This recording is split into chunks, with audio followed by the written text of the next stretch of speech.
नमस्कार, मी दिलीप मुसाळे, स्पर्धा परीक्षा मार्गदर्शक पुणे. आजच्या विशेष लेक्चरमध्ये आपण डिपार्टमेंटल PSI या परीक्षेसंदर्भात काही महत्त्वाची माहिती या ठिकाणी जाणून घेणार आहोत. तरी सर्वांनी हा लेक्चर व्यवस्थितपणे ऐका. विद्यार्थी मित्रांनो, डिपार्टमेंटल PSI ही जी काही परीक्षा आहे ही बेसिकली या 3 टप्प्यांमध्ये पार पडणार आहे. लक्षात ठेवायचं आहे, पहिला जो टप्पा आहे तो पूर्व परीक्षेचा असणार आहे, त्याच्यामध्ये 100 गुण आहेत. मुख्य परीक्षा जी आहे त्याच्यामध्ये 300 गुणांचा हा पेपर होणार आहे आणि त्याच्यानंतर असणार ती शारीरिक चाचणी, ती 100 गुणांची आहे. अशी 500 गुणांची ही तुमची डिपार्टमेंटल PSI ची परीक्षा आहे. निश्चितच जे पोलीस आपण म्हणूयात की मित्र आपण म्हणजे बंधू भगिनी जे ऑलरेडी सेवेमध्ये आहेत अशा लोकांनाच ही संधी आहे. जनरल ऑदर विद्यार्थ्यांसाठी हा पेपर नाहीये. हे खाती अंतर्गत परीक्षा असल्यामुळे जे ऑलरेडी सेवेमध्ये असणारे जे काही पोलीस बंधू भगिनी आहेत ते निश्चित ह्या परीक्षा दृष्टीनं तयारी करत आहेत. तर आता विद्यार्थी मित्रांनो, या ठिकाणी पाहायचे आपल्याला की जी काही पूर्व परीक्षा आहे ही पूर्व परीक्षेचं निश्चित नियोजन कसं असणार आहे. तर या पूर्व परीक्षेमध्ये मराठी हा एक अति महत्त्वाचा विषय आहे. मराठीमध्ये 25 मार्क्सचा सिलेबस आहे. म्हणजे याच्यामध्ये 25 गुण म्हणजे 25 प्रश्न हे मराठीचे आहेत आणि प्रत्येक प्रश्नासाठी 1 गुण आहे, म्हणजे 25 मार्क्ससाठी झालं. इंग्रजी हा विषय आहे, त्याच्यामध्ये देखील 25 प्रश्न आणि 25 गुण या ठिकाणी आलेले आहेत. आणि जो तिसरा जो घटक आहे तो सगळ्यात मोठा, तर आपण सामान्य अध्ययन म्हणूया. याच्यामध्ये अनेक छोटे छोटे घटक आपण म्हणूया. याच्यामध्ये करंट अफेअर असेल, इतिहास आहे, भूगोल आहे, जिओग्राफी आहे, इकॉनॉमिक्स आहे. बरोबर आहे. आपल्या देशाचं शेजारी देशांबरोबर असणारे जे संबंध आहे, अशा अनेक घटकांचा यामध्ये समावेश होतो आहे. या ठिकाणी 50 प्रश्न आहेत आणि त्यासाठी 50 मार्क्स आहेत. आणि या सर्व परीक्षेचा म्हणजे ह्या पूर्व परीक्षेचा जो दर्जा आहे त्या ठिकाणी मित्रांनो शालांत दर्जा आहे असं म्हटलं जातं. जर या दर्जा शालांत जरी असला तरी निश्चितच आताची स्पर्धा जर पाहिली तर तुम्ही निश्चितच जे पेपर आहे हे निश्चितच जरा टफ विचारले जातात. त्यामुळे तयारी करताना आपल्याला विशेष लक्ष द्यावं लागणार आहे. आणि ही जी काही परीक्षा आहे पूर्व परीक्षा, त्या पूर्व परीक्षेचा कालावधी हा केवळ 1 तास आहे. आणि जे प्रश्न आहे ते सगळे जर असे मल्टिपल चॉईस क्वेश्चन असणार आहे. त्यामुळे ही तुमची चाळणी परीक्षा आहे. या परीक्षेमध्ये कंपल्सरी तुम्हाला पास व्हावंच लागणार आहे, तरच तुम्हाला पुढील मुख्य परीक्षेसाठी तुम्हाला पात्र ठरवण्यात येईल. त्यामुळे निश्चितच आपण जर तयारी करत असाल तर सर्वात प्रथम पूर्व परीक्षेला थोडासा वेळ द्या.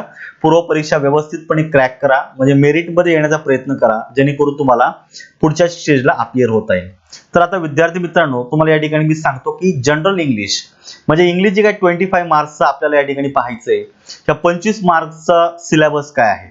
बऱ्याच वेळा आपण आपलं जो काही ज्याला आपण म्हणूया की सिलेबस याच्यामध्ये म्हणजे आयोगाच्या जे काही वेबसाईटवर आपण फक्त पाहिलं जातं की कॉमन व्होकॅब्युलरी आहे, सेंटेन्स स्ट्रक्चर आहे, ग्रामर आहे, इडियम्स आणि फ्रेजेस आहे आणि कॉम्प्रिहेन्शन ऑफ पॅसेज आहे. असे 5 टायटल दिले जातात. मग या टायटल मध्ये काय काय आहे तर थोडं सविस्तरपणे आपण आजच्या लेक्चर मध्ये पाहूयात. तर या ठिकाणी आपल्याला जो पहिला घटक दिलेला आहे त्याला आपण कॉमन व्होकॅब्युलरी असं म्हणूया. तर कॉमन व्होकॅब्युलरी मध्ये लक्षात ठेवायचं सिनॉनिम आणि अँटोनिम हे एक असे 2 घटक आहेत का ते तुमच्या पेपर मध्ये येतात. अगदी कंपल्सरी येणारा घटक म्हणून तुम्ही सिनॉनिम अँटोनिम कडे पाहायचं.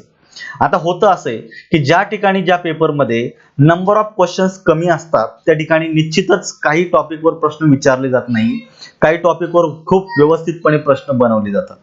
परंतु ज्या पेपरमध्ये निश्चित प्रश्न संख्या जास्त असते त्या ठिकाणी सगळे छोटे मोठे टॉपिक कव्हर करण्याचा प्रयत्न केला जातो. आता आपल्या पेपरमध्ये 25 क्वेश्चन आहे. आता निश्चितच प्रश्न जास्त पण नाही पण कमी पण नाही, त्यामुळे बऱ्यापैकी सिलेबस तुमचा कव्हर होणार आहे, लक्षात ठेवायचं आहे. पुढे दिलेला घटक आहे तुमचा one word for a phrase किंवा one phrase for a word. यालाच आपण आपल्या वेगळ्या भाषेमध्ये म्हणू शकतो वन वर्ड सबस्टिट्यूशन. हा एक असा घटक आहे याच्यामध्ये देखील प्रश्न विचारला जाणार आहे. पुढे दिलेलं बघा one word having different meaning. शब्द एकच आहे परंतु त्या शब्दाचं कॉन्टेक्स्चुअली वेगवेगळे अर्थ असतात. सगळ्यांनाच माहिती आहे शब्द एक पण त्याच्या वेगवेगळ्या अर्थाने वापरता येतो. तर अशा स्वरूपाचा प्रश्न देखील तुम्हाला पडू शकेल, पण अगदी येणाऱ्या पेपरमध्ये अगदी कंपल्सरी नाहीये, मॅन्डेटरी मला वाटत नाहीये, परंतु एक सिलेबसचा भाग म्हणून नोटीस करा. वर्ड फॉर्मेशन हा एक घटक आहे. याच्यामध्ये नाऊन, ऍडजेक्टिव्ह, व्हर्ब आणि ऍडव्हर्ब एकमेकांमध्ये आपल्याला शब्दांमध्ये बदल करायचे असतात, तो एक घटक झाला. आणि सगळ्यात इम्पॉर्टंट आहे तो म्हणजे ॲफिक्सेशन. प्रिफिक्स, सफिक्स आणि इन्फिक्स याच्यावर कंपल्सरी प्रश्न येत असतात. त्यामुळे तो घटक देखील आपल्याला वर्ड फॉर्मेशन या प्रोसिजर मध्ये पाहायचा आहे. पुढे आहे तुमचा वर्ड्स ऑफन कन्फ्युज्ड. त्याला आपण होमोनिम्स असं म्हणूया. होमोनिम्स म्हणजेच आपण म्हणूया की 2 शब्द असतात किंवा 2 ते 3 शब्द असतात अगदी स्लाइड चेंज असतो त्या स्पेलिंग मध्ये, लक्षात ठेवायचं स्लाइड चेंज असतो. प्रोनाउन्सिएशन हे जवळपास सारखंच असतं, परंतु शब्दांचे अर्थ बाकी हे वेगवेगळे असतात. मग जर असे शब्द जर असतील तर निश्चितच आपल्याला कन्फ्यूज करतात. मग त्यांचा वाक्यांमध्ये उपयोग कसा करायचा हे देखील याच्यामध्ये पाहता येत असतं. पुढे आलेले बघा, use of common active vocabulary in sentences. बऱ्याच वेळा वाक्यांमध्ये फिल इन द ब्लँक साठी हा घटक येत असतो. आयडेंटिफाय द प्रॉपर उसे किसे fill in the blanks with the proper word from the following. वाक्य वाचायचं आहे आणि कॉन्टेक्स्ट प्रमाणे अप्रोप्रिएट शब्द त्या ठिकाणी तुम्हाला प्लेस करायचा आहे. आणि याच्यातला पुढचा जो काही घटक आहे त्याला आपण म्हणतो वर्ड्स कॉमनली मिसस्पेल्ड. या घटकावर देखील प्रश्न येतात विद्यार्थी मित्रांनो. वर्ड्स ऑफन मिसस्पेल्ड म्हणजे 4 शब्द दिले जातात. कधी कधी शब्द एकच असतो, त्याचे 4 वेगवेगळ्या प्रकारचे स्पेलिंग दिले जातात. पैकी बरोबर स्पेलिंग असणारा शब्द शोधा, चुकीचं स्पेलिंग असणारा शब्द शोधा, या टायटल खाली तुम्हाला प्रश्न विचारला जाऊ शकतो. त्यामुळे निश्चितच अतिशय चांगल्या प्रकारे तुम्हाला व्होकॅब्युलरी पेपरला येत असते. आता जर आपल्याकडे साधारणतः 25 क्वेश्चन जर असतील, एक आपण रॅन्डमली आपण विचार करू शकतो, एक 10 ते 12 पर्यंत प्रश्न तुमच्या व्होकॅब्युलरी येणं शक्य आहे. त्यामुळे निश्चितच या टॉपिकला जरा कन्सिडर करा. पुढचा जो आहे त्याला आपण टाइप्स ऑफ सेंटेन्स स्ट्रक्चर असं म्हणतो. सेंटेन्स स्ट्रक्चर मध्ये आपल्याला टाइप्स ऑफ सेंटेन्स एक महत्त्वाचा घटक आहे. Assertive sentence, imperative sentence, interrogative sentence, exclamatory sentence and optative sentence हे वाक्याचे प्रकार या ठिकाणी आपल्याला पाहता येतात. टाइप्स ऑफ क्लॉजेस, क्लॉजचे प्रकार या ठिकाणी आपल्याला पाहायचे. A clause to be replaced by a phrase or a phrase to be replaced by a clause. क्लॉजचं रूपांतर फ्रेज मध्ये करायचं आहे आणि फ्रेजचं रूपांतर क्लॉज मध्ये करायचं आहे. अशा स्वरूपाचे प्रश्न इथून मागच्या अनेक पेपर्स मध्ये येऊन गेलेले आहेत. त्यामुळे हा देखील एक अतिशय महत्त्वाचा घटक आहे विद्यार्थी मित्रांनो. ठीक आहे. पुढे अगदी कॉमन घटक आहे त्याला आपण डिग्री असं म्हणूया, डिग्री ऑफ कंपॅरिझन. विशेषतः विशेषण आणि क्रियाविशेषण यामध्ये तुलना केली जाते, तर यांना आपण कंपॅरिझन असं म्हणूया, डिग्री. ट्रान्सफॉर्मेशन ऑफ सेंटेन्स हा एक घटक आहे. कंडिशनल सेंटेन्सेस हा एक घटक आहे, त्याला आपण इफ अनलेसचा क्लॉज असं म्हणूया.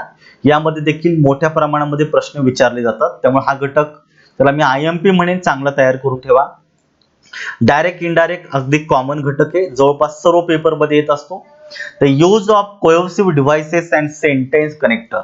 कोहेसिव्ह डिव्हाइसेस म्हणजे 2 वाक्य लिंक करणारे जे शब्द असतात त्यांना आपण कोहेसिव्ह डिव्हाइसेस म्हणूया किंवा सेंटेन्स कनेक्टर असं म्हणूया.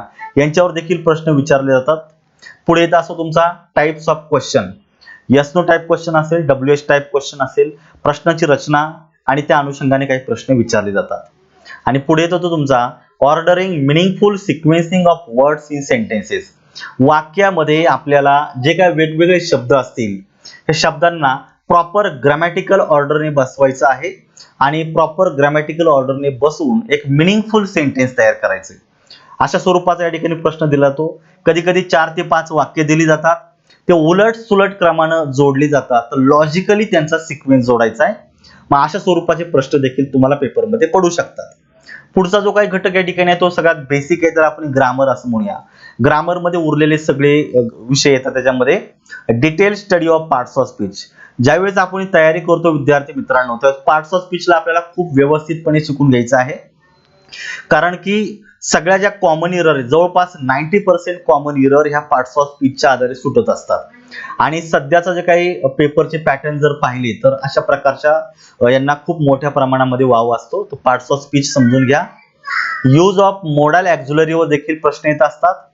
टेन्स त्याला आपण काळ असं म्हणूया, काळावर देखील प्रश्न तुम्हाला येतात. मूड एक छोटीशी संकल्पना आहे. क्रियापदाचा वाक्यामध्ये उपयोग करताना मूड आपल्याला आपलं पाहावं लागतो. इंडिकेटिव्ह मूड, त्याच्यानंतर सब्जेक्टिव्ह मूड आणि इम्पेरेटिव्ह मूड हे 3 मूडचे प्रकार आपण याच्यामध्ये पाहतो. आणि सगळ्यात महत्त्वाचा घटक आहे तो म्हणजे ॲग्रीमेंट. वाक्यातील कर्ता आणि कर्त्याचं क्रियापद लक्षात ठेवायचं, याच्या बरोबर असणारा जो काही संबंध आहे त्याला ॲग्रीमेंट असं म्हणूया. त्याच्यावर देखील प्रश्न पडले जातात.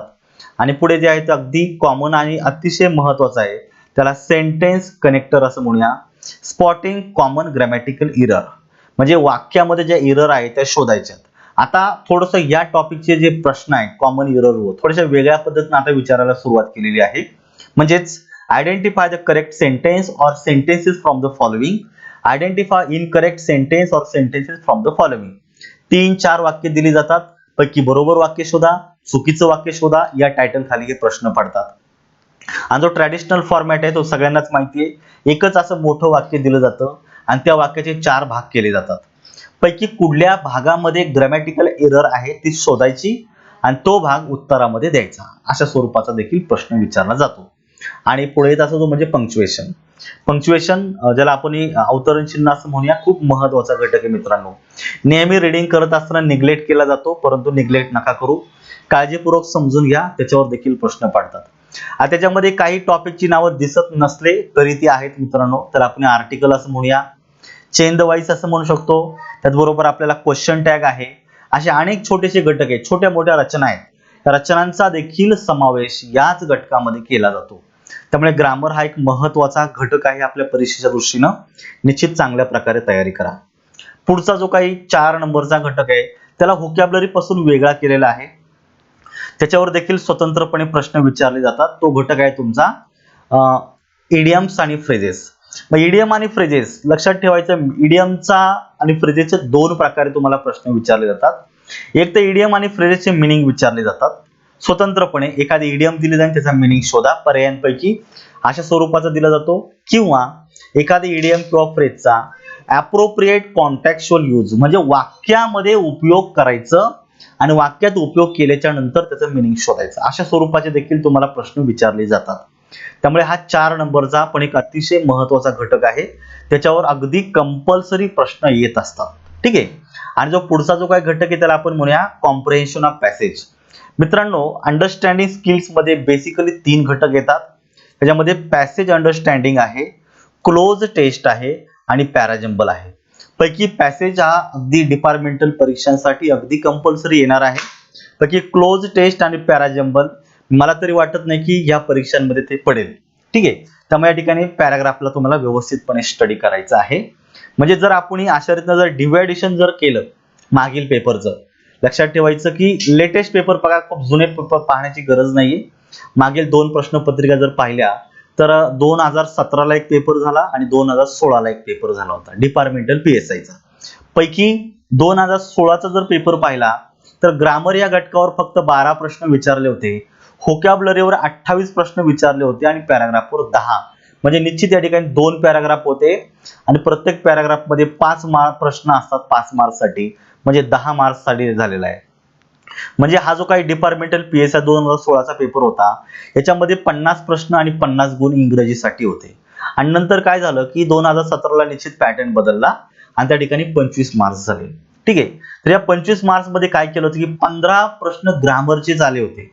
किती? 15. आणि केवळ 5 प्रश्न व्होकॅब्युलरीचे आणि 5 प्रश्न पॅराग्राफचे. म्हणजे या 2 पेपरचा जर आपण विचार जर केला तर निश्चितच नंबर ऑफ क्वेश्चन्स म्हणजे ग्रामर व्होकॅब्युलरी असं निश्चित काय असा फॉर्मॅट नाही का एवढे प्रश्न ग्रामरचेच पाहिजे, एवढे प्रश्न व्होकॅब्युलरी पाहिजे, एवढे प्रश्न पॅराग्राफवरच पाहिजे, असा निश्चित पॅटर्न नसतो.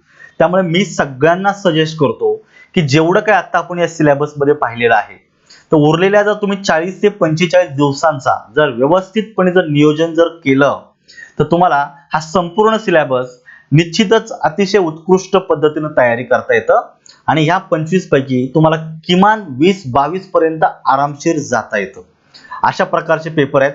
निश्चितच तुम्ही सेवेमध्ये असताय, तुम्हाला वेळ कमी पडणार आहे आणि बऱ्याच वेळा तुमचा अभ्यासामध्ये ब्रेक पडलेला असतो. त्यामुळे थोडंसं या सगळ्या संकल्पना नव्यानं वाचायच्या, समजून घ्यायच्या आणि एक्झामसाठी प्रिपेअर व्हायचं.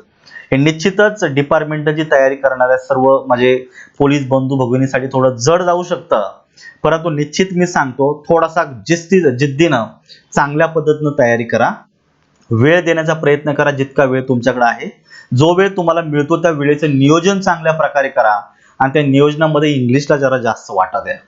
जेणेकरून जर या ठिकाणी 25 पैकी जर तुमचे किमान 20 बरोबर जर आले तर निश्चित समजायचं तुमचा स्कोर हा निश्चित तुमचा चांगला वाढेल.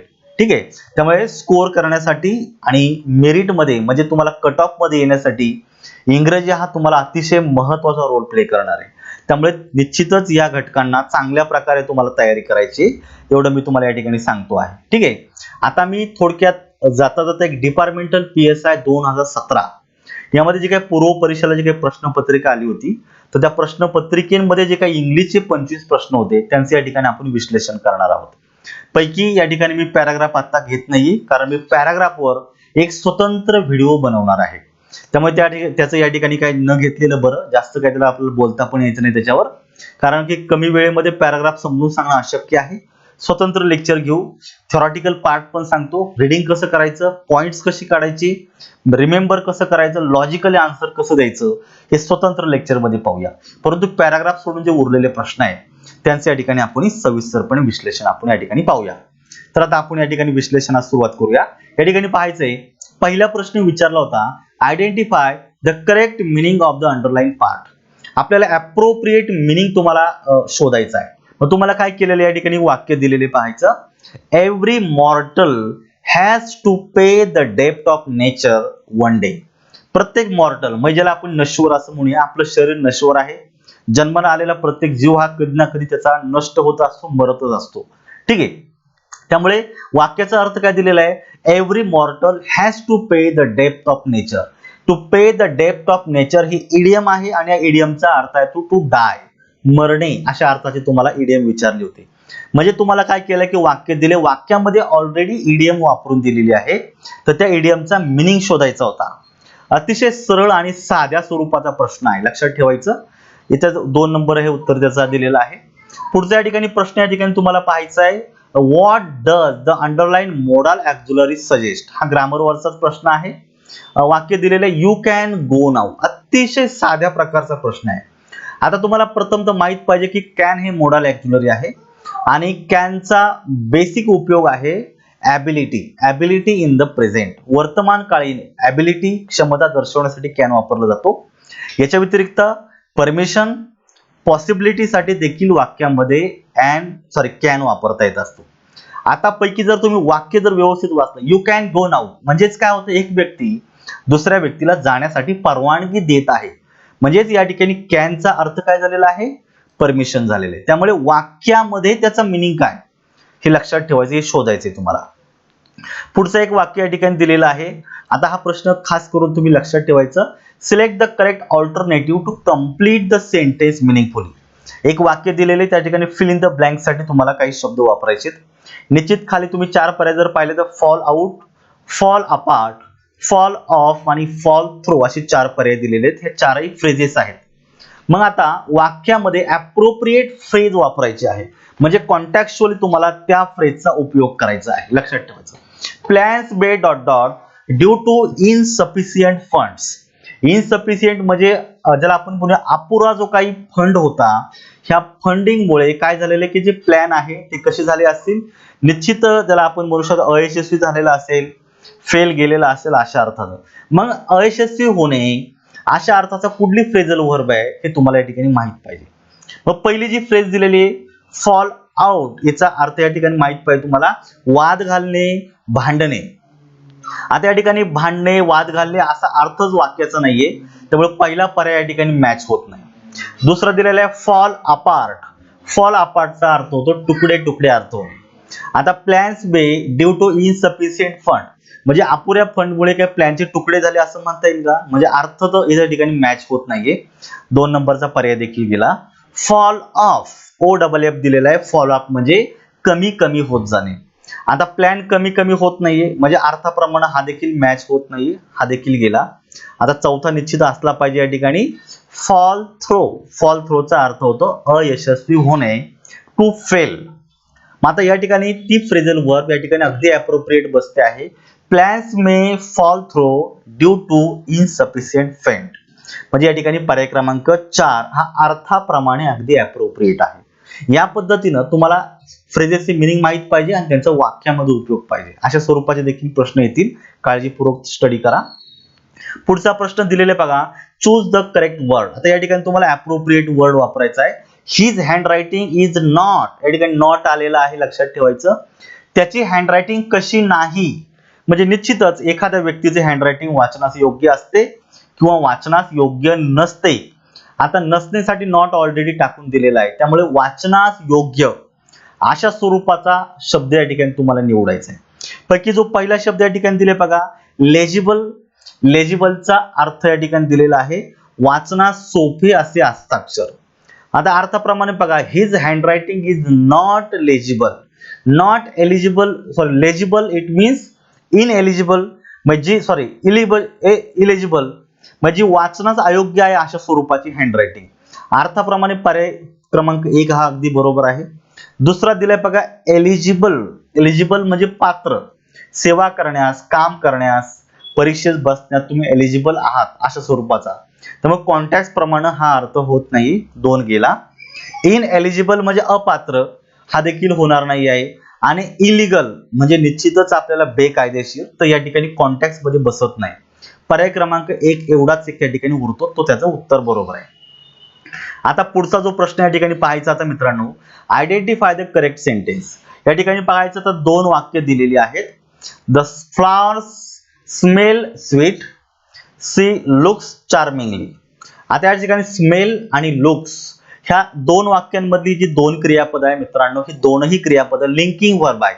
म्हणजेच काय, तुमच्या वाक्यातील कर्त्याला पुढे त्याच्या कॉम्प्लिमेंटला जोडण्याचं काम ही 2 क्रियापद करत असतात, म्हणून याला लिंकिंग वर्ब असं म्हणायचं. आणि ज्यावेळी तुम्ही वाक्यात लिंकिंग वर्ब वापरता ते वाक्यातील कर्त्याला पुढे त्याच्या कॉम्प्लिमेंटशी जोडण्याचं काम करत असतो, लिंक करण्याचं काम करत असतो. मग या ठिकाणी क्रियापदाच्या नंतर बेसिकली नाउन येतं, ऍडजेक्टिव्ह येतं, नाउन फ्रेज देखील येत असते किंवा कॉम्प्लिमेंट येत असतं. त्यामुळे या ठिकाणी नोटीस करायचं, स्वीट हा जो शब्द आहे अर्थाप्रमाणे बरोबर आहे. परंतु लक्षात ठेवायचं, वाक्यामध्ये लिंकिंग व्हर्बच्या नंतर ऍडव्हर्ब वापरायचं नाही.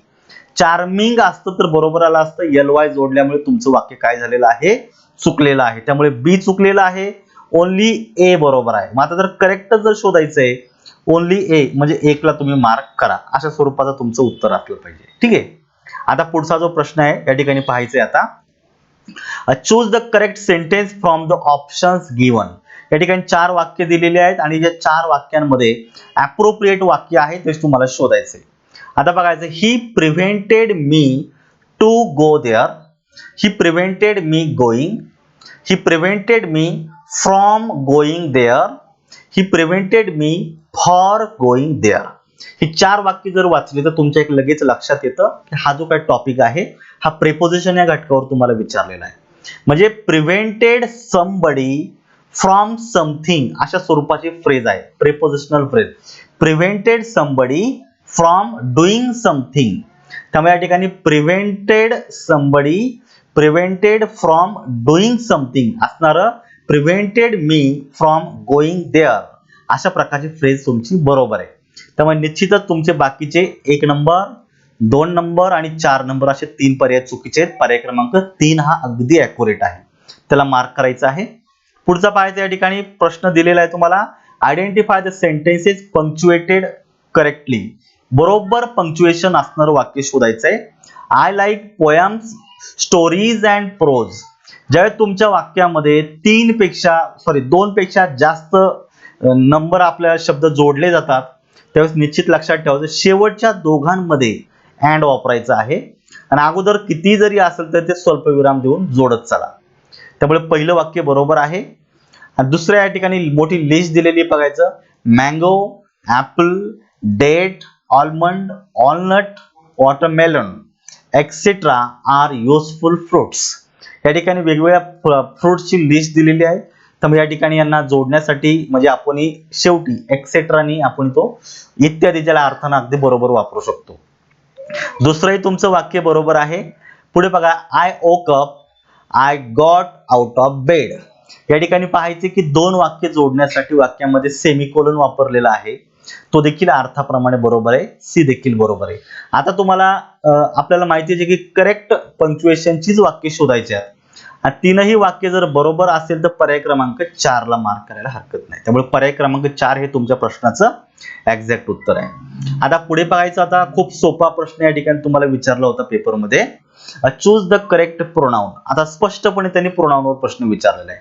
पण जर तुम्ही वाक्य जर पाहिलं तर वाक्याच्या शेवटी इंट्रोगेटिव्ह मार्क आलेला आहे, म्हणजे वाक्य प्रश्नार्थक आहे. म्हणजेच काय, तर या वाक्यामध्ये इंट्रोगेटिव्ह प्रोनाउन वापरायचे आहेत. इंट्रोगेटिव्ह प्रोनाउन पैकी तुम्हाला कुठला शब्द वापरायचा तो या ठिकाणी पाहायचा आहे. होम, हू, हुज आणि नन ऑफ दे. आता तिघांपैकी एक वापरायचा आहे. मित्रांनो सगळ्यांना माहिती आहे हू हा जो शब्द आहे हा व्यक्तिरूपी कर्त्यासाठी वापरला जातो, पण वाक्यामध्ये सहाय्यकारी क्रियापदाच्या नंतर ऑलरेडी सब्जेक्ट आलेलाच आहे. त्यामुळे या ठिकाणी व्यक्तिरूपी कर्ता हा वापरला जाणार नाही. त्यामुळे हू या ठिकाणी गेला. whom हा वाक्यामध्ये ऑब्जेक्ट साठी वापरला जातो. वाक्याचा अर्थ जर पाहिला, तुम्हाला कुणाला भेटायची इच्छा आहे, कुणाला या प्रश्नाचं उत्तर निश्चितच ऑब्जेक्ट मिळतं, कर्म मिळतं, म्हणजे तो देखील व्यक्तीचा असतो. त्यामुळे whom हा जो शब्द आहे या ठिकाणी अगदी अप्रोप्रिएट बसतो. म्हणजे वाक्य होतं whom do you wish to see. पर्याय क्रमांक 2 हे एक्झॅक्ट उत्तर आहे. whose हा जो शब्द आहे हा पॉझेसिव्ह केस साठी येत असतो. या ठिकाणी कुठल्याही प्रकारची पोझिशन दिलेली नाहीये, त्यामुळे 3 नंबरचं उत्तर ते येत नाहीये. आता ऑलरेडी 2 नंबरचा पर्यायला आपण मार्क केलेले आहे, त्यामुळे 4 नंबरचा पर्याय या ठिकाणी येणार नाही. या पद्धतीने एलिमिनेट करा आणि उत्तर शोधा. पुढचा प्रश्न या ठिकाणी दिलेला बघायचा, choose the correct question tags. आपल्याला अप्रोप्रिएट क्वेश्चन टॅग या ठिकाणी शोधायचा आहे. वी मस्ट गो नाऊ वाक्य पॉझिटिव्ह आहे, अशा वाक्याला निगेटिव्ह क्वेश्चन टॅग जोडायचा आहे. मस्टचं मस्ट नॉट होतं आणि त्याचं ॲब्रिव्हिएशन मस्टंट होतं आहे. वी हे पर्सनल प्रोनाउन आहे असं उचलायचं आहे. मस्टंट वी हा वाक्य अगदी बरोबर आहे, म्हणजे हा क्वेश्चन टॅग तुमचा बरोबर आहे. यू आरंट लिव्हिंग, मित्रांनो मूळ वाक्य पॉझिटिव्ह निगेटिव्ह आहे. विधानार्थी वाक्य जर निगेटिव्ह असेल तर क्वेश्चन टॅग हा पॉझिटिव्ह होतो. त्यामुळे आरंट साठी फक्त आर पाहिजे होता, या ठिकाणी पुन्हा निगेटिव्ह क्वेश्चन टॅग जोडल्यामुळे तुमचं दुसरं उत्तर चुकीचं आहे. म्हणजे आर यू असं पाहिजे होतं, आरंट दिल्यामुळे वाक्य चुकलं. आणि पुढे बघा, यू कॅन ड्राईव्ह. कॅन हा शब्द पॉझिटिव्ह आणि निगेटिव्ह करू शकता. कानचं कॅन नॉट होतं, म्हणजे कांट यू प्रोनाउन हा आहे असा जोडून द्यायचा आहे कांट यू साठी. त्यामुळे पर्याय क्रमांक सी बरोबर आहे. आता ए आणि सी बरोबर आहे, बी चुकीचा आहे. आपल्याला या ठिकाणी करेक्टच शोधायचं आहे, त्यामुळे फक्त ए आणि सी असणाऱ्या पर्यायाला मार्क करा. त्यामुळे ए आणि सी असणारा जो काही पर्याय आहे, पर्याय क्रमांक 1 हा तुमचा बरोबर आहे. या पद्धतीने उत्तर आपल्याला शोधायचं आहे. ठीक आहे. पुढचा या ठिकाणी प्रश्न पाहायचा. आता तुम्हाला प्रश्न विचारलेला आहे, identify the correct passive voice of the given sentence. Passive voice शोधायचा आहे. ऍक्टिव्ह वॉइस आणि पॅसिव्ह वॉइस अशी दोन वाक्य असतात. तर आता तुम्हाला दिलेलं वाक्य ऍक्टिव्ह वॉइसचं आहे. What do you do now. आता वाक्यात जो नाऊ हा शब्द आलेला आहे, नाऊ सांगतो की तुमचं वाक्य हे वर्तमान काळातलं आहे आणि कंटिन्युअस टेन्स मध्ये आहे. म्हणजे प्रेझेंट कंटिन्युअस टेन्स नाऊ या शब्दामुळे इंडिकेट झालेला असेल. मग आता जर वाक्य प्रेझेंट कंटिन्युअस टेन्स असेल, त्याचं इनडायरेक्ट आपल्याला पॅसिव्ह वॉइस करताना आपल्याला निश्चितच त्या प्रकारचा कंटेंट वापरायचा आहे. आता डू यू डू हा शब्द आपण वर्तमान काळामध्ये वापरतो. WH वर्डच्या म्हणजे WH वर्डच्या नंतर डू जर आला तर निश्चित वाक्य साध्या वर्तमान काळातलं असलं पाहिजे. आता जर ज्या WH वर्डनी जर आपल्याला वाक्याची ऍक्टिव्हची सुरुवात होते, त्याच WH वर्डनी पॅसिव्हची सुरुवात करायची आहे. आणि वर्तमान काळातील टू बीची रूप म्हणजे एमिजार पैकी एक घ्यायचं, लक्षात ठेवायचं. व्हॉट आता साध्या वर्तमान काळामध्ये चालू वर्तमान काळामध्ये हॅज बीन येईल का? येणार नाही. त्यामुळे चालू वर्तमान काळामध्ये हॅज येत नाही, त्यामुळे पर्याय क्रमांक 1 गेला. चालू वर्तमान काळामध्ये पुन्हा has been, being done, has येत नाही म्हणून पर्याय क्रमांक 4 गेला. आता राहिले तुमचे फक्त 2च, हे दोघांमध्ये शोधायचे. आता यू हा वाक्यामध्ये सब्जेक्ट आहे, लक्षात ठेवायचं. आता व्हॉट लक्षात ठेवायचं की WH वर्डच्या नंतर आपण अगोदर काय घेत असतो, लक्षात ठेवायचं. WH वर्डच्या नंतर आपण प्रश्नार्थक वाक्यामध्ये अगोदर सहाय्यकारी क्रियापद घेतो, नंतर कर्ता घेतो आणि त्याच्यानंतर मुख्य क्रियापद घेत असतो आणि नंतर उरलेलं वाक्य. तर बघायचं, what is being done by you now. What are you doing now. आता लक्षात पाहिजे तुम्हाला की जेव्हा तुम्ही पॅसिव्ह वॉइस करता तर पॅसिव्ह वॉइस मध्ये आपल्याला कंपल्सरी बी प्लस क्रियापदाचं तिसरं रूप अशी रचना करायची असते, तरच तुमचं वाक्य पॅसिव्ह वॉइसचं होतं. मग आता ह्या दोन रचना जर तुम्ही पाहिल्या तर दोन रचनांमध्ये बी प्लस क्रियापदाचं तिसरं रूप असतं, केवळ पर्याय क्रमांक 2 आहे. त्यामुळे निश्चित हेच तुमच्या प्रश्नाचं एक्झॅक्ट उत्तर असलं पाहिजे, हे लक्षात ठेवायचं आहे. आता पुढचा जो प्रश्न आहे हा थोडासा मोठा आहे, या ठिकाणी पाहायचं, choose the best indirect form of the given sentence. आपलं इनडायरेक्ट वाक्य शोधायचं आहे. Do you suppose you know better than your own father Jared his angry mother. आईला खूप राग आलेला आहे आणि ती ओरडून म्हणते आहे अशा रीतीने, तुला तुझ्या वडिलांपेक्षा जास्त ज्ञान आहे का? तुला तुझ्या वडिलांपेक्षा जास्त काही गोष्टी समजतात का? अशा अर्थानं, म्हणजे रागानं ओरडून बोलते आहे. मग आता जे काही इंट्रोडक्टरी पार्ट आहे या ठिकाणी, जेअर्ड हिज अँग्री मदर, त्याने वाक्याची सुरुवात करू शकतो. His angry mother jeers. आता या ठिकाणी बघा, तुम्ही वाक्य ऑलरेडी भूतकाळात दिलेलं आहे, या ठिकाणी क्रियापद वर्तमान काळात दिलेले. रिपोर्टिंग वर्ब चालेल का? हे अशा पद्धतीनं चालणार नाही. त्यामुळे लक्षात ठेवायचं, आपल्याला डायरेक्ट से इनडायरेक्ट करताना हे जे काही इंट्रोडक्टरी पार्ट आहे त्यातील जे काही क्रियापद आहे ते या क्रियापदाचा काळ अप्रोप्रिएट घ्यायचा आहे. त्यामुळे ऑलरेडी भूतकाळ असल्यामुळे या ठिकाणी वर्तमान घेऊन चालणार नाहीये. पहिला पर्याय या ठिकाणी गेला. पुढे बघा, his angry mother jeered and asked that he supposed whether he knew better than his own father. पहिलं वाक्य कुठलं आहे मित्रांनो, पाहू शकता तुम्ही या ठिकाणी, do you suppose you know better than your own father. हे व्हर्बल क्वेश्चन आहे, यस नो टाइप क्वेश्चन आहे. ज्यावेळेस yes no type question direct स्पीचच्या वाक्यामध्ये येतो, इनडायरेक्ट स्पीच करताना रिपोर्टिंग व्हर्बच्या नंतर हे वाक्य जोडताना आपल्याला इफ किंवा वेदर पैकी एखादं कनेक्टिव्ह तुम्हाला घ्यावं लागतं. या ठिकाणी कुठलं कनेक्टिव्ह घेतलेलं आहे बघायचं तुम्ही, दॅट. दॅट हा कनेक्टिव्ह आपल्याला इंट्रोगेटिव्ह सेंटेन्स मध्ये चालत नाही. हा पर्याय इथेच संपला. तिसरं वाक्य, his angry mother jeered and asked. Ask हे आपल्याला रिपोर्टिंग व्हर्ब घेता येतं प्रश्नार्थक वाक्यासाठी. सर्रास आस्क वापरलं तरी चालतं, त्यामुळे आस्क घेता येतो. आणि इफ किंवा वेदर पैकी वेदर हा कनेक्टिव्ह घेतलेला आहे. वेदर ही, यू साठी लक्षात ठेवायचं थर्ड पर्सन आपण घेतलेला ही. Suppose that he knew better than his own father. या ठिकाणी पाहायचं आता अर्थाप्रमाणे पर्याय क्रमांक 3 हे उत्तर तुमचं बरोबर आहे.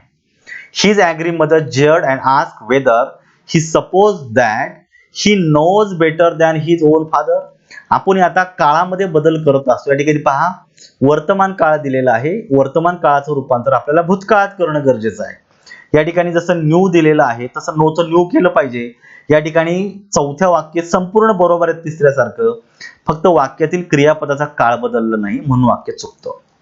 त्यामुळे मित्रांनो, डायरेक्ट स्पीच ज्यावेळी तुम्ही इनडायरेक्ट स्पीच मध्ये रूपांतर करता, आपण लेक्चर मध्ये पाहिलेलं आहे निश्चित जे पाचही बदल का जे अप्रोप्रिएट आहे वाक्यात करणं गरजेचं आहे, ते पाचही बदल होता आले पाहिजे. ठीक आहे, म्हणजे जसं वाक्य असेल त्या पद्धतीने जो बदल आवश्यक आहे तो करणं गरजेचाच आहे.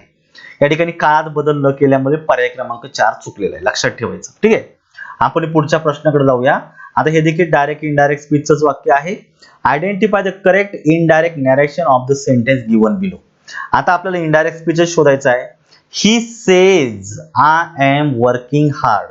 मित्रांनो, जे रिपोर्टिंग व्हर्ब आहे अवतरण चिन्हाच्या बाहेर, हे याच्या संदर्भातला नियम आहे.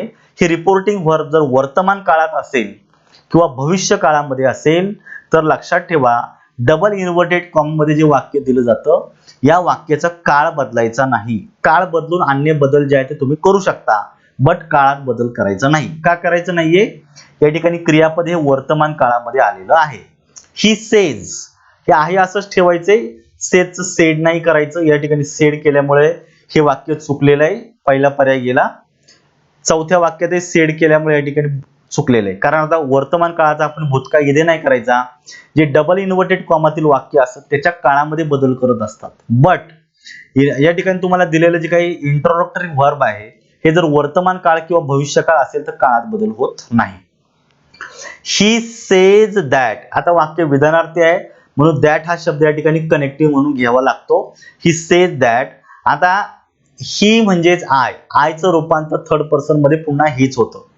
त्यामुळे ही इज, हिच्या नंतर इज येतो वर्तमान काळात, जसं आयच्या नंतर एम येतो तसं हिच्या नंतर इज येतो. वाक्यातील काळात बदल करायचा नाहीये. वर्किंग हार्ड वाक्यातील काळ असाच ठेवल्यामुळे पर्याय क्रमांक 2 ही त्याचं एक्झॅक्ट उत्तर आहे. He says he is working hard. ह्या तिसऱ्या ज्या वाक्यामध्ये कनेक्टिव्ह वापरलेलं नाहीये त्यामुळे तिसरं वाक्य चुकलेलं आहे. पर्याय क्रमांक 2 हा अगदी याचं बरोबर उत्तर आहे. या पद्धतीनं चारही पर्याय काळजीपूर्वक पाहायचे आणि अर्थाप्रमाणे अप्रोप्रिएट उत्तराला मार्क करायचं. ठीक आहे, पुढचा प्रश्न या ठिकाणी पाहतो आता. Identify the clause underline. या ठिकाणी अप्रोप्रिएट क्लॉजला तुम्हाला अंडरलाईन करायचं आहे. Those who are honest succeed in life. मित्रांनो, मेन क्लॉज काय आहे? Those succeed in life. Those हा शब्द प्रोनाउन आहे, तो वाक्याचा सब्जेक्ट म्हणून आलेला आहे. नाम किंवा सर्वनामाची विशेष माहिती सांगणारा जर क्लॉज जर पुढे दिलेला असेल, या ठिकाणी पाहायचं हु आर ऑनेस्ट. कोण यशस्वी होतात जीवनामध्ये? जे प्रामाणिक आहेत तेच होतात. म्हणजे दोज या सर्वनामाची विशेष माहिती सांगणारा क्लॉज पुढे आल्यामुळे याला ऍडजेक्टिव्ह क्लॉज असं म्हणायचं. या ऍडजेक्टिव्ह क्लॉजची सुरुवात हु या रिलेटिव्ह प्रोनाउन झालेली आहे, त्यामुळे हा ऍडजेक्टिव्ह क्लॉज आहे म्हणून पर्याय क्रमांक 2 ला मार्क करा. पुढचा या ठिकाणी प्रश्न दिलेला पाहायचा आता. Change the voice. आता पुन्हा एकदा दुसरं वाक्य आलेलं चेंज द व्हॉइसचं. Mister Krishnaji teaches us English. या ठिकाणी टीचेस आहे, लक्षात ठेवायचं टीचेस अस इंग्लिश. आता या ठिकाणी पाहायचंय, जर ऍक्टिव्ह व्हॉइस मधलं वाक्य साध्या वर्तमान काळात असेल तर पॅसिव्ह व्हॉइस मध्ये am is are plus V3 अशी रचना तुम्हाला क्रियापदाची घ्यायची आहे. आता तुमच्या वाक्यामध्ये दोन कर्म असल्यामुळे तुमचे दोन पॅसिव्ह व्हॉइस पॉसिबल आहे. मग एक तर तुम्ही डायरेक्ट ऑब्जेक्टनं सुरुवात करू शकता किंवा इनडायरेक्ट ऑब्जेक्टनं सुरुवात करू शकता. आपण पाहूया, grammar teaches us mister Krishnaji. या ठिकाणी आपण पाहिलेले पॅसिव्ह व्हॉइस मध्ये कंपल्सरी आपल्याला बी प्लस क्रियापदाची तिसरे रूप अशी रचना तुम्हाला करायची असते. आता या तुमच्या वाक्यामध्ये बी प्लस V3 आहे का? नाही, त्यामुळे पहिला पर्याय या ठिकाणी गेला. आता अस लक्षात ठेवायचं, वाक्यात जर पर्सनल प्रोनाउन कर्ता म्हणून आलं तर ते नॉमिनेटिव्ह केस मध्ये घ्यायचं आणि या पद्धतीने जर ते कर्म म्हणून जर आलं तर ते ऑब्जेक्टिव्ह केस मध्ये घ्यायचं. आता टीचेसच्या नंतर अस आलेले त्याला जर कर्ता म्हणून घ्यायचं असलं तर वी मध्ये रूपांतर करता येतं. वी वाक्य वर्तमान काळातले, त्यामुळे एमएजआर पैकी घेतो आपण आर. वीच्या नंतर नेहमी आर येत असतो आणि टीचचं तिसरं रूप होतं टॉट. वी आर टॉट आणि उरलेलं जे काही इनडायरेक्ट डायरेक्ट ऑब्जेक्ट आहे ते या ठिकाणी जोडून द्यायचं. वी आर टॉट ग्रामर बाय मिस्टर कृष्णाजी. पर्याय क्रमांक 2 हे उत्तर बरोबर आहे. बघा या ठिकाणी आर टॉट ही क्रियापदाची रचना या ठिकाणी अप्रोप्रिएट आलेली आहे. पुढे बघायचं, we are taught by mister Krishnaji grammar. मित्रांनो, जे डायरेक्ट म्हणजे जर तुमच्या वाक्यामध्ये दोन ऑब्जेक्ट असतील डायरेक्ट आणि इनडायरेक्ट, जर इनडायरेक्ट ऑब्जेक्टने जर वाक्याची सुरुवात जर केली तर जे डायरेक्ट ऑब्जेक्ट असतं ते क्रियापदाच्या नंतर लगेच जोडायचे. या ठिकाणी ते जोडलेलं नाहीये, त्यामुळे पर्याय क्रमांक 3 चुकलेला आहे. Grammar teaches us by mister Krishnaji, म्हणजे या ठिकाणी काळाचा उपयोग योग्य प्रकार केला नाही म्हणून पर्याय क्रमांक 4 देखील चुकलेला आहे. किती? फक्त पर्याय क्रमांक 2 बरोबर आहे. पुढचा आता या ठिकाणी तुम्हाला निश्चित एक चॅलेंजिंग प्रश्न सिनोनिम या घटकावर विचारलेला या ठिकाणी पाहायचं. सिनोनिम आणि अँटोनिम या घटकावर या ठिकाणी प्रश्न विचारलेला आहे. मग आता सिनोनिम या घटकावर प्रश्न विचारलेला आहे म्हणजे पार्ट ए मध्ये 4 शब्द दिलेले आहे, त्याच अर्थाचे शब्द पार्ट बी मध्ये दिलेले, पण ते उलट सुलट क्रमाने दिलेले, सरळ सरळ अर्थ मॅच होत नाही. त्यामुळे अर्थ माहित असणं गरजेचं आहे. ऍटलीस्ट 2-3 जर माहित असेल, किमान 2 तरी ऍटलीस्ट तुम्ही उत्तरापर्यंत पोहोचू शकता. या ठिकाणी पहिला शब्द दिलाय बघा, ऍप्टिट्यूड. ऍप्टिट्यूडचा अर्थ होतो योग्यता. योग्यता जोडणारा अर्थ या ठिकाणी तुम्हाला शोधायचा आहे. त्याला आपण टॅलेंट असं म्हणूया, प्रतिभा, योग्यता असा अर्थ होतो. कॉस्मॉस, ज्याला आपण युनिव्हर्स म्हणतो, विश्व म्हणतो, सेम मिनिंग या ठिकाणी युनिव्हर्स दिलेला आहे. जेन्युइन, जेन्युइन म्हणजेच आपण म्हणूया ऑथेंटिक, आणि क्रुशियल त्याला आपण निर्णायक असं म्हणूया, डिसिसिव्ह असं म्हणतोय, त्याला सेम अर्थाचा शब्द आहे. त्यामुळे ऍप्टिट्यूडला टॅलेंट असणारा म्हणजे 3 नंबरचा पर्याय या ठिकाणी एकच दिलेला आहे बघा, उरलेल्यामध्ये 3 दिलेले नाही, त्यामुळे इथंच तुमचं उत्तर क्लिअर निघते. म्हणजे बघा एका शब्दावरूनही उत्तर मिळतंय अशा प्रकारचे प्रश्न तुम्हाला विचारले होते. कॉस्मॉसला 1 होतं, त्यामुळे बी साठी ए असणारे भले या ठिकाणी 3 आहेत परंतु या ठिकाणी 2 जोडलेले आहेत, त्यामुळे हा मोस्ट प्रोबॅबल आहे. जिनियनला म्हणजे सी साठी डी आहे, सी साठी 4 असणारा पर्याय एकच या ठिकाणी दिलेला आहे, हे बसत नाही, त्यामुळे पर्याय क्रमांक 1 हाच तुमच्या उत्तरामध्ये आला पाहिजे. पुढे बघायचंय, pick out the sentence in comparative degree. Comparative degree ज्यावेळेस तुम्ही वाक्यामध्ये घेता त्यावेळेस कंपॅरेटिव्ह डिग्रीची रचना पाहायची आपल्याला. कंपॅरेटिव्ह मध्ये विशेषणाला ER प्रत्यय जोडला जातो आणि त्याच्यानंतर पुढे वाक्यामध्ये दॅन घ्यायचा असतो. Shakuntala is the drama in Sanskrit. या ठिकाणी कुठल्याही प्रकारचं म्हणजे विशेषण प्रॉपरली वापरलेलं नाहीये, त्यामुळे हा वाक्य कंपॅरेटिव्ह डिग्रीतलं होत नाहीये. Mahabaleshwar is more cooler than Matheran. मित्रांनो, जर विशेषणाला ER प्रत्यय जोडला जात असेल तर अशा विशेषणा अगोदर मोर हा शब्द घेण्याची आवश्यकता नाही. मोर हा तेव्हाच घेतो जेव्हा विशेषणाला ER प्रत्यय जोडला जात नाही, किंवा जे शब्द म्हणजे विशेषण 3 सिलेबल असतात त्याच्यामध्ये, किंवा थोडे तुलनेने मोठाले असतात आणि ज्यांना ER प्रत्यय कंपॅरेटिव्ह फॉर्म मध्ये जोडता येत नाही, अशा विशेषणा अगोदरच मोर वापरतात. आता या ठिकाणी डबल जर आपण कंपॅरेटिव्ह फॉर्म झालेला आहे, त्यामुळे पर्याय बी चुकीचा आहे 2 नंबरचा. Mumbai is more crowded than Pune. आता क्राउडेड हा शब्द ऍडजेक्टिव्ह आहे, लक्षात ठेवायचं, त्याला ER जोडत नाही म्हणून त्याच्या अगोदर मोर हा शब्द चालतो. पर्याय क्रमांक 3 हे तुमचं उत्तर बरोबर आहे. Mumbai is more Crowder than Pune. आता सांगितलेलं जर विशेषणाला ER जोडला तर अगोदर मोर पर्याय घ्यायचा नाही, त्यामुळे पर्याय क्रमांक 4 गेला. फक्त 3 हे तुमच्या प्रश्नाचं बरोबर उत्तर आहे. ठीक आहे. पुढचा प्रश्न या ठिकाणी पाहायचा आहे.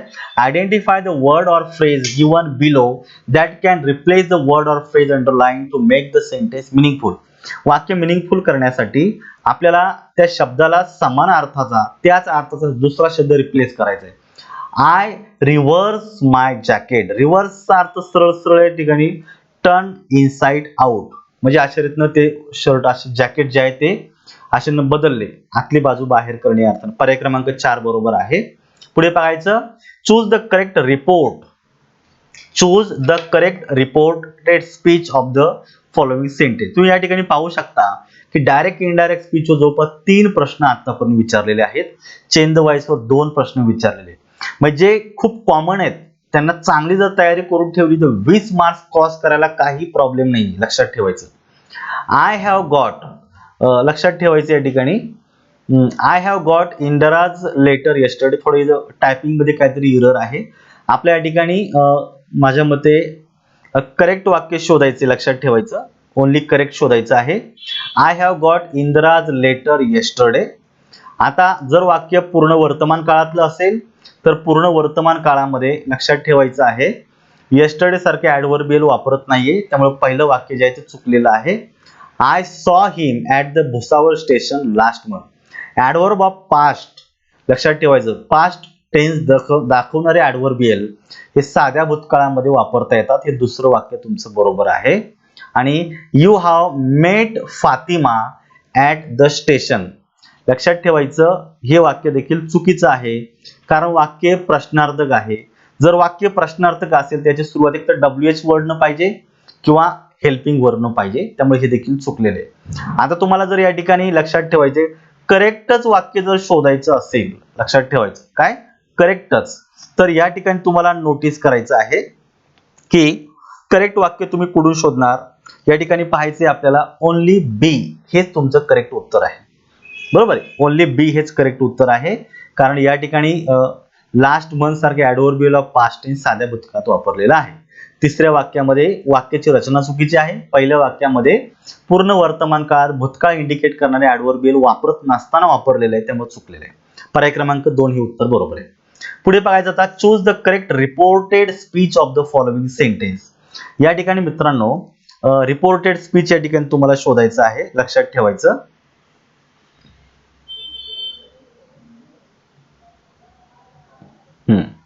रिपोर्टेड स्पीच हे शोधायचं आहे बघा. She said to me shut the door.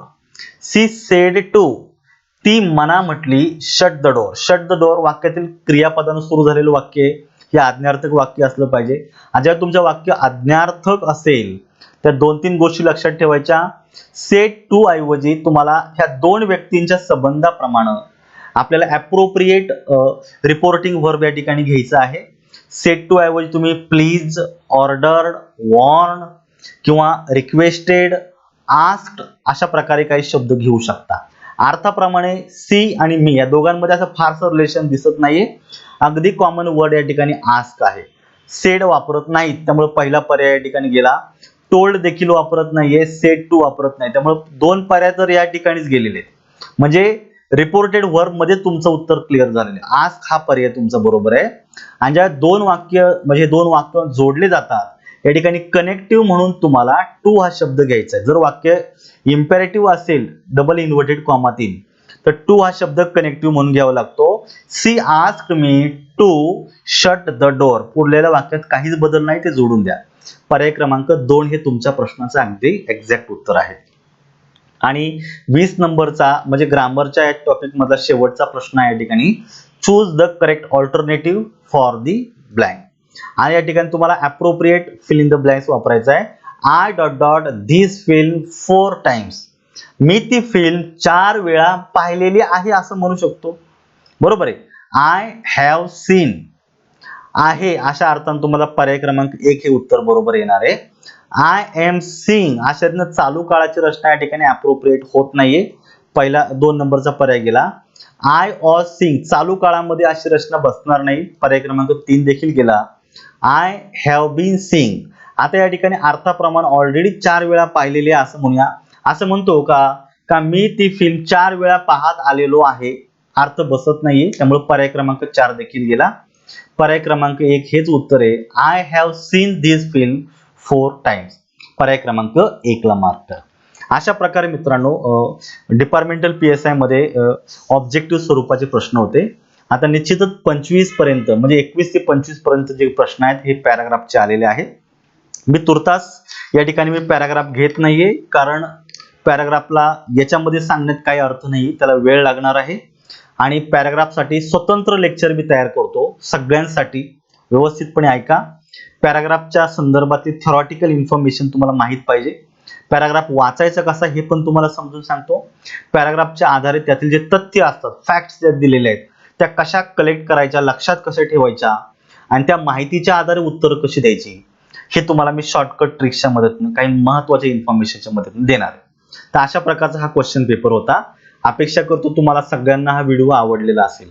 आता जाता जाता मी तुम्हाला एक थोडीशी इन्फॉर्मेशन सांगतो मित्रांनो, की मी मुसळे सर या ठिकाणी प्रश्नपत्रिका विश्लेषणाचं एक पुस्तक मी या ठिकाणी प्रकाशित केलेलं आहे. दिवाळीमध्येच हे गेल्या वर्षी पब्लिश केलं होतं. याच्यामध्ये 2011 ते 2019 मध्ये अगदी अपडेटेड स्वरूपाचे प्रश्न टाकलेले. तर 19च्या नंतर कुठलाच पेपर झालेला नाही, फक्त एक पेपर झालेला राज्यसेवा 2021चा. म्हणजे अगदी आतापर्यंत अद्ययावत सगळ्या क्वेश्चन पेपर त्याच्यामध्ये तुमचे राज्यसेवेचे पेपर आहेत, सगळे वनसेवा आहेत, सगळ्या कृषी सेवा आहेत, PSI, STI, ASO, excise, TET आणि टॅक्स असिस्टंट.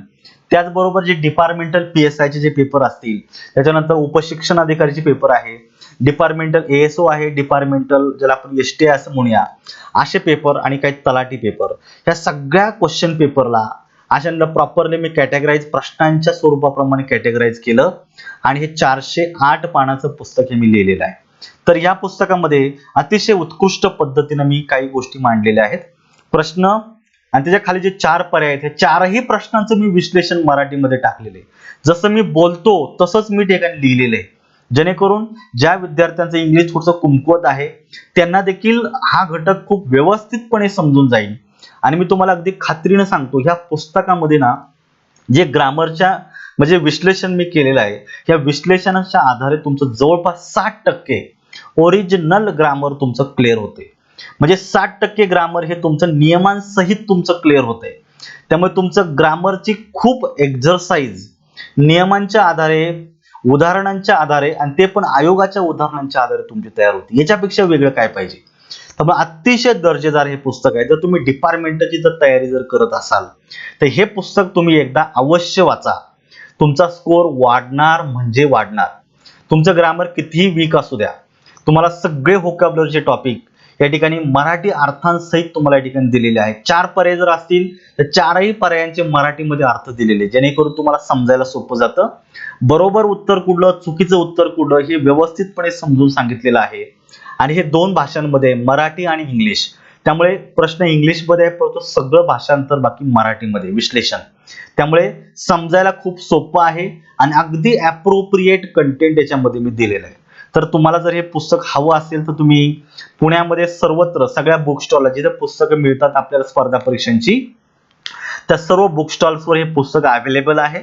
श्रीवर्धिनी प्रकाशन या ठिकाणी तुम्ही श्रीवर्धिनी प्रकाशनाचं मुसळे सरांचं पुस्तक द्या असं जर म्हटलं तर तुम्हाला हे पुस्तक मिळू शकतं आहे. याच्या व्यतिरिक्त जर तुम्ही महाराष्ट्रात कुठेही जर ग्रामीण भागात जर असाल, तुम्हाला दुकानामध्ये जाणं ते पुस्तक घेणं शक्य जर नसेल तालुका डिस्ट्रिक्ट लेवलला, परंतु ग्रामीण भागात जर असाल तुम्ही, तर तुमचं गाव कुठलंही असू द्या, खेडेपाड्यापर्यंत हे पुस्तक पोहोचवण्याची व्यवस्था माझ्यातर्फे केली जाईल. जस्ट हा माझा व्हॉट्सअपचा नंबर आहे 8999670657. या नंबरवर बुक माय कॉपी म्हणून मला एक छोटासा टेक्स्ट मेसेज टाका किंवा मला या व्हॉट्सअप नंबरवर बुक माय कॉपी म्हणून मला मेसेज टाका.